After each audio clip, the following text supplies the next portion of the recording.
ETF index mutual funds నేర్చుకుని stock మార్కెట్లో రాణించాలనుకుంటున్నారా? వెంటనే ఈ నెంబర్కి కాల్ చేయండి. विमान जो तो वो हमारे दोस्त ने वीडियो बताई इतना मटे वीडियो है मोह करता हुआ तो वहाँ एयरपोर्ट है तो वहाँ पे विमान उतर रहा है. నమస్తే, welcome back to Suman TV. ప్రస్తుతం మనతో పాటు ఉన్నారు పబ్లిక్ స్పీకర్ రజనీ రమ్మ గారు. నమస్తే మ్యామ్. నమస్తే నవీన. మేడం, ఈ ప్లేన్ క్రాష్ ఏదైతే ఉందో ఆ వీడియోని మొత్తం అది ఎలా జరిగింది, ఇన్సిడెంట్ ఎలా ఫ్లై అయింది, ఎలా పడిపోయింది, ఎలా బ్లాస్ట్ అయింది, ఇదంతా కూడా కళ్ళకు కట్టినట్టు చూపించిన ఫోటోగ్రాఫర్ అనాలా, వీడియోగ్రాఫర్ అనాలా, కానీ ఆర్యన్. ఇప్పుడు ఆర్యన్ అనేది మొత్తం అందరు నోట్లో తిరుగుతుంది పేరు. సో అతని దగ్గరికి ఈ గుజరాత్ మీడియా సంబంధించిన వాళ్ళు వెళ్ళి అతనితో బయట తీసుకున్నారు, మాట్లాడు అసలు ఏంటి, నువ్వు ఎందుకు వీడియో తీసావు, నీకు తీయాలనిపించిందా, చాలా ఫ్లైట్స్ వెళ్తూ ఉంటాయి కదా, నువ్వు ఎలా క్యాప్చర్ చేసావు ఏంటి అని అడిగినప్పుడు తను చెప్పిన మాటలు ఒకసారి మనం గుర్తు చేసుకుందాం. అసలు ఆ అబ్బాయి కూడా పాపం ఎటువంటి సంబంధం లేని వాళ్ళందరూ కూడా భయభ్రాంతులకు గురయ్యారు. ఇప్పుడు ఈ అబ్బాయి కూడా ఏమంటారు భయానికి లోనయ్యి అప్సెట్ అయిపోయాడు అని చెప్పి మనకు చెప్తున్నారు. మరి ఆ సమయంలో అందరూ వెళ్ళారు, ఇంటర్వ్యూ చేశారు, కాస్త తేరుకున్నట్టుగా ఉన్నాడు. అంతే, భయపడతారు కదా, అమ్మో నేనేం చేశాను, నా చుట్టూ పడుతున్నారు, ముందు భయపడిపోతాడు. అసలు అది ఆ క్రాష్ చూడంగానే భయపడ్డాడు, ఫాదర్కి చెప్పడం జరిగింది. తర్వాత వీళ్ళందరూ ఇంటర్వ్యూలు చేయడం అనేది ఇంకో భయానికి, వాళ్ళ నాన్నకు కూడా భయం వేస్తుంది కదా, అమ్మో నిజంగా మేము లేనిపోయిన దాంట్లో ఇరుక్కుంటున్నామా అని వాళ్ళకి భయం వేస్తుంది. సో ఏదైతే ఆ అబ్బాయి మాత్రం చాలా అమాయకంగా ఉన్నాడు. అంటే ఒక్కొక్కళ్ళు ఎలా చెప్పాలి, ఒక ఏదో క్రియేటివిటీ అనమాట. ఏదన్నా ఒకటి చేద్దాం, ఇది చేస్తే ఎలా ఉంటుంది, ఇది చేస్తే ఎలా ఉంటుంది అని ఆలోచనతో ఉంటారు కొంతమంది. ఈ అబ్బాయి కూడా లేకపోతే ఆ ఫ్లైట్ తీయడం ఏంటి, ఎన్నో వెళ్తుంటే ఎవరైనా తీస్తాం మనం. మహా అయితే ఫ్లైట్లో కూర్చున్నప్పుడు టేక్ ఆఫ్ దగ్గర ల్యాండింగ్ దగ్గర తీసుకుంటాం ఒక ఫోటో వీడియో. కానీ ఈ అబ్బాయి ఏం చేశాడంటే దాన్ని, అరే ఎందుకు తీసావు అని అడిగినప్పుడు ఏం చెప్పాడంటే, సరే తీసాడు పో, ఎందుకు తీసావు అని అడిగినప్పుడు అమెరికా వెళ్ళే ఫ్లైట్ కదా, గుజరాతీలో చెప్పాడు, మనకి హిందీలో తెలుగులో ట్రాన్స్లేట్ చేసేటప్పటికి వర్డింగ్ మారిపోయింది. ఏం చెప్పాడంటే ఇది అమెరికా వెళ్ళే ఫ్లైట్ కదా, చాలా పెద్దగా ఉంటుంది కదా. అతను ఇంకో విషయం ఏంటంటే అక్కడ ఉండే కుర్రాడు కాదు, ఏదో ఊరు నుంచి ఇక్కడికి వచ్చాడు, వాళ్ళ నాన్న మెట్రోలో పనిచేస్తాడంట. సో సెలవులు వచ్చినాయి కదా, నాన్న దగ్గర కొద్ది రోజులు ఉందామని చెప్పి వచ్చాడు. వచ్చినప్పుడు టైంపాస్కి ఏం తెలియక సెల్ ఫోన్ చూస్తున్నప్పుడు దాన్ని చూశాడు. చూస్తే తీయాలని ఎందుకు అనిపిస్తుంది, అబ్బా నేను సెల్ ఫోన్ చూసుకుంటే గోలేంటి అని అనుకుంటాం మనం కదా. ఆ అబ్బాయి అలా అనుకోవాలా, ఎందుకు తీసావంటే తన ఒపీనియన్ చెప్తున్నాడు. ఇది చాలా పెద్దగా ఉంది, నేను అంత కింద నుంచి ఎప్పుడు చూడలేదు, నేను ఊర్లో ఉంటాను, అది చాలా పెద్దగా ఉంటుంది, నేను వీటి గురించి విన్నాను, అది వెళ్ళేటప్పుడు పెద్ద సౌండ్ చేస్తుంది అని కూడా విన్నాను. అంటే అప్పుడప్పుడు, అంటే అక్కడికి వచ్చి వాళ్ళ నాన్న వచ్చి కూడా 6 నెలలే, మేబీ రాకపోయి ఉండొచ్చు ఇంతకుముందు, కానీ ఎవరైనా వినుంటారు కదా. ఏ ఊరు మీద నుంచి అయినా అప్పుడప్పుడు ఏదో ఒక ఫ్లైట్ వెళ్తూనే ఉంటుంది, హెలికాప్టర్, ఆ చీఫ్ మినిస్టర్లో వాళ్ళ వెళ్తారు, విపరీతమైన సౌండ్ గాలి వస్తుంది. ఆ ఏరియాలో ఉన్నప్పుడు కొంచెం కింద నుంచే వెళ్తాయి, కొంచెం కింద నుంచి వెళ్ళినప్పుడు భూమి కూడా కొంచెం అదురుతుంది ఆ సౌండ్కి. అలాంటివి ఎవరో ఒకళ్ళు లైఫ్లో ఒకసారి చూసుంటారు. సో ఈ అబ్బాయి చెప్పింది కూడా కనెక్ట్ అయింది నాకు. సో నేను అది అంత పెద్ద విమానం, అంత పెద్ద విమానాలు ఉంటాయి కదా అమెరికా వెళ్ళేవంటే, దట్టు అది అంత కింద నుంచి వెళ్తుంది కాబట్టి నాకు తీయాలనిపించింది. సో తీసాడు పో. తర్వాత నాకు డౌట్ వచ్చింది, అది సౌండే రావట్లేదు, సౌండ్ వస్తుంది కదా, సౌండ్ రావట్లేదేంటి, తీయటం మొదలెట్టిన తర్వాత డౌట్ వచ్చింది, సౌండ్ రావట్లేదేంటి. సరే అలాగే కొంచెంసేపు వెంటనే తీశారు కదా, అదంతా కలిపి 30 సెకండ్సే, కనీసం 1-2 నిమిషాలన్నా ఎవరన్నా వీడియో తీస్తారు. అలా తీస్తూ ఉండగానే కూలిపోయింది. ఎప్పుడైతే కూలిపోయి మంటలు వచ్చేసినాయో భయభ్రాంతుడు అయిపోయాను నేను. గబగబా కిందకి దిగి వెళ్ళిపోయి మా నాన్నకి చెప్పేశాను. మా నాన్న మెట్రో వాటి వీటిలో గ్రూప్స్ ఉన్నాయి, అందులో పెట్టేశాడు మా నాన్న.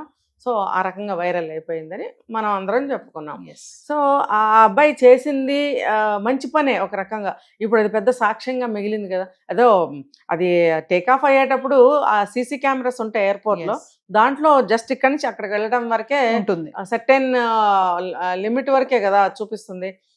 లేకపోతే మరి ఎందుకు చూపించలేదు, చూపించే కెపాసిటీ ఉండాలి ఎయిర్పోర్ట్స్లో, మరి మనకు అంతవరకే చూపించారు.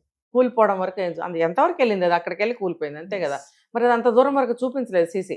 ఈ అబ్బాయి తీసిన వీడియోలోనే ఫుల్గా కనిపించింది, టేక్ ఆఫ్ నుంచి కూలిపోయే వరకు ఆ బ్లాస్ట్ అవ్వడము, అన్ని చెట్లు కానీ బిల్డింగ్స్ కానీ స్మాష్ అవ్వడం అన్ని కూడా కనపడ్డాయి మనకు అందులో. అంటే మనకు అది చూపించింది మొత్తానికి ఆర్యనే, ఎలా చూపించాడు, పడిపోయింది, బ్లాస్ట్ ఎలా అయింది అనేది. అందులో మేడం అంత మంటలు వస్తున్నా కూడా ఇక్కడ ఇంకొక విషయం ఏంటంటే, సరే ఓ పక్కన ఇంత పెద్ద బ్లాస్ట్ అయిపోయి పెద్ద కమ్మేసింది, ఆకాశానికి అమ్మింది ఆ పొగ మంచి అంతా కూడా, పక్క నుంచి చక్కగా నడుచుకుంటూ వచ్చేస్తున్నాడు రమేష్ విశ్వాస్ కుమార్. ఇప్పుడు ఆ వీడియో వైరల్ అవుతుంది అనమాట. ఎట్లా అంత ఫైర్ లో నుంచి కూడా ఈయన చక్కగా నడుచుకుంటూ ఎలా వస్తున్నాడు అనేది. స్టార్టింగ్ లో అందరూ అంటానే ఉన్నారు అదృష్టవంతుడు మృత్యుంజయుడు, ఇంతమంది 242 మందిలో నుంచి ఒక్కడు బ్రతికాడు అని చెప్పేసి అన్నారు. మరి ఇప్పుడు కొంచెం డైవర్ట్ అయ్యింది టాపిక్. ఏంటంటే ఇతను ఎలా బ్రతికాడు, అసలు ఇతను అందులోంచి వచ్చే వ్యక్తేనా లేదంటే పక్క నుంచి వచ్చి జాయిన్ అయ్యాడా అనేసి అంటున్నారు. మరి మీరు కూడా ఫాలో అవుతున్నారు న్యూస్ ని, మీరేమనుకుంటున్నారు మేడం మీ అనలైసిస్? ఎందుకు నవీన్, వాళ్ళకి చెక్ లిస్ట్స్ అన్నీ ఉంటాయి. ఇమ్మిగ్రేషన్ దగ్గర నుంచి బోర్డింగ్ వరకు నేమ్తో సహా ఏజ్తో సహా అన్నీ ఉంటాయి కదా. ఆ వ్యక్తి ఇతను అవునా కదా తెలుసుకుంటే సరిపోతుంది. ఇతను జర్నీ చేసుకుంటూ వస్తున్నాడా అనేది తెలిసిపోతుంది కదా. అంటే ఈ దీనికి సంబంధించిన అవునా కదా తెలిసిపోతుంది, అది పెద్ద డౌట్ ఏం కాదు. కాకపోతే ఇది ఒక్కడే ఎలా బయటకు వచ్చాడు అనే దానికి మనం పాజిటివ్గా చూడాలంటే చూడొచ్చు, నెగిటివ్గా చూడాలంటే చూడొచ్చు కదా. ఇందులో అదే సీటు గల వ్యక్తి అయితే కన్ఫర్మ్ అయితే కనుక అందరితో పాటే అతను కూడా యాక్సిడెంట్కి గురయ్యాడు, ఆ డోర్ ఏదో ఓపెన్ అయింది, విసిరి వేయబడ్డాడు అనేది సహజంగానే జరుగుతాయి. అవును, అంతే కదా. అది ముక్కలు అయిపోయి చల్లా చెదరు అయిపోయినప్పుడు విసిరి వేయబడతాయి. ఆ ప్రకారం గతంలో కూడా ఒక యాక్సిడెంట్ మనం చూసుకుంటే నిన్న మనం మాట్లాడుకున్నాం. అమెజాన్ అడవుల్లో ఒక ఆమె పడిపోయింది, సీట్తో పాటు వెళ్ళి పడిపోయింది. పాసిబిలిటీ ఉంది అక్కడ. అయితే మన వాళ్ళు అంటే దీన్ని కొంచెం ఇంకా భయాందోళన పెంచడానిక, ఈ కేసు పట్ల క్యూరియాసిటీని పెంచడానిక, లేకపోతే అనుమానించదగ్గ ఆ సంఘటనను బట్టి ఒక్కడు బతికాడు కాబట్టి ఈ కోణంలో నుంచి కూడా సస్పెక్ట్ చేయడం అనేది అంటే వీళ్ళు ఉంటారు కదా ఇన్వెస్టిగేషన్ చేసేవాళ్ళు టీమ్, వాళ్ళు అనుకుని ఉండొచ్చు. ఎందుకంటే అది అనుమానించేలాగానే కొంచెం ఉంది. పక్కనే పెద్ద మంటలు మేడం, నల్లగా వచ్చేస్తున్నాయి పొగలు, చక్కగా నడుచుకుంటూ వచ్చేస్తున్నాడు ఆయన మంటల్లో నుంచే. అది కొంచెం ఆలోచిస్తే సాధ్యం కాదు కదా. మనం ఇలా ఆలోచిద్దాం పని. ఓకే, అందరితో పాటు ఆయన కూడా పడ్డాడు, మరి ఎందుకు కాలిపోలేదు అంటే నేను పాజిటివ్గా అడుగుతున్నా. ఇప్పుడు మనం నెగిటివ్గా చెప్పుకున్నాము ఒక్కడ ఎలా కాలిపోకుండా వచ్చాడని. నేను దీన్నే మళ్ళీ రివర్స్లో అడుగుతున్నా, మరి ఎలా వచ్చాడు? అందులో నుంచి వచ్చినవాడే కదా, వచ్చాడు కదా, ఎందుకు వచ్చాడు? ఎందుకో అతను కూడా కాలు చచ్చిపోవాల్సిన వాడే, అదృష్టం బాగుంది కాబట్టి బతికాడు. ఇప్పుడు కొంచెం దూరంగా విసిరేయబడ్డాడు. ఇప్పుడు మంటలు ఇప్పుడు బళ్ళమని పగిలిపోయింది ఒక వస్తువు, అక్కడ దాంట్లో వాటరో ఆయిలో పప్పు ఉప్పో ఏదైనా పడిపోయి అక్కడే పడిపోతుంది. కానీ ఆ పగిలిన గాజు ముక్క కొంచెం దూరంగా పడకూడదా?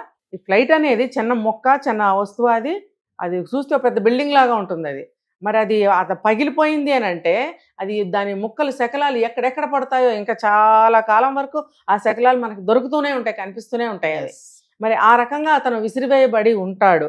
అయితే కన్ఫర్మ్ చేసుకోవాల్సింది అతను 11A సీటు నెంబర్ అని చెప్తున్నప్పుడు 11A సీట్ నెంబర్కి బ్యాక్ సైడ్ ఎమర్జెన్సీ గేట్ ఉంది, అది ఒకటి సస్పెక్ట్ చేశారు. ఎలా ఆయన వెనక్కి వచ్చి ఆ గేట్ సీటుతో పాటు పడ్డానంటున్నాడు. మరి ఇలా వచ్చి ఇలా పడ్డాడు ఏమో, మొత్తం పగిలిపోయి ఆయన ఎమర్జెన్సీ గేటు ఆ గేట్లో నుంచే బయటికి రావాలనే ఉంది. పగిలిపోయినప్పుడు గేట్ దగ్గర నుంచి అంత భాగం పగిలిపోయి ఉండొచ్చు కదా. ఇది ఎమర్జెన్సీ గేట్ అయితే 11A ఇక్కడ ఉన్నప్పుడు ఆ గేట్ భాగం పగిలిపోయినప్పుడు ఎక్కువ భాగం పగిలిపోయి ఉండొచ్చు.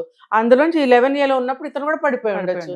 దీనికి పెద్ద అనుమానాలు మనం తీయాల్సిన అవసరం లేదు పాజిటివ్ వేలో ఆలోచిస్తే. నెగిటివ్ వేలో ఆలోచిస్తే కనుక మరి ఇన్వెస్టిగేషన్ టీమ్స్ వాళ్ళకి అన్ని ఆధారాలు కావాలి కాబట్టి చేసుకుంటారు, చేసుకోనివ్వండి. మనం అనవసరంగా తోకలు ఏకలు పీకాల్సిన అవసరం లేదు దాన్ని. సో ఏదేమైనా మేడం, ఆర్యన్ మాత్రం ఒక విట్నెస్ గా మిగిలిపోయాడు ఫ్లైట్ యాక్సిడెంట్.